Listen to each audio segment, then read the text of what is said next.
بسم الله الرحمن الرحيم. معالي المدير العام لمنظمة الصحة العالمية الدكتور تيدروس، أصحاب الفخامة والمعالي، السيدات والسادة، أخاطبكم اليوم من دمشق في لحظة يواجه فيها العالم تحديات تتطلب إرادة دولية مشتركة تضع صحة الإنسان في صدارة الأولويات وتؤسس لمستقبل أكثر أمنا وعدلا.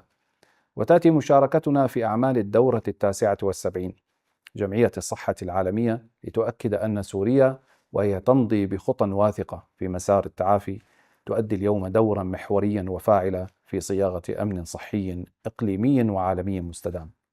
إن رؤيتنا تنطلق من مبدأ صحة الإنسان أولا بوصفه غاية وطنية مستدامة، وانطلاقا من هذه الرؤية نعمل على إعادة بناء منظومتنا الصحية لتكون شبكة أمان متينة تكفل العدالة والشمولية لكل مواطن ومواطنة، وتمتد خدماتها إلى كامل الجغرافيا السورية.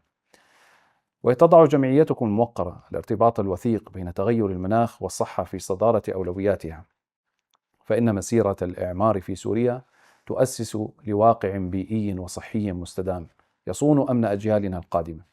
ولأن الاستقرار الإنساني هو جوهر الاستدامة، فقد التزمنا وطنيا بطي صفحة المخيمات بحلول عام 27 و2000، إذ نرى في هذا الهدف تجسيدا عمليا لخطة العمل العالمية للمناخ والصحة.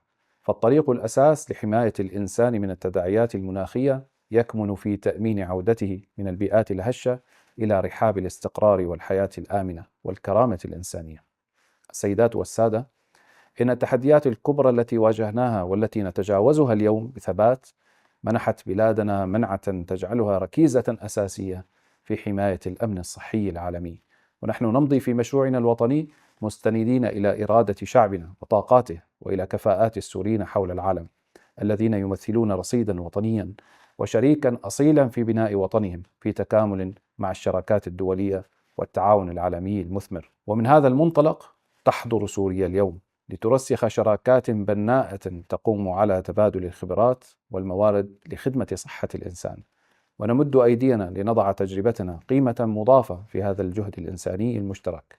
أشكر لكم اهتمامكم، ولكم من دمشق ومن شعب سوريا كل التقدير والسلام.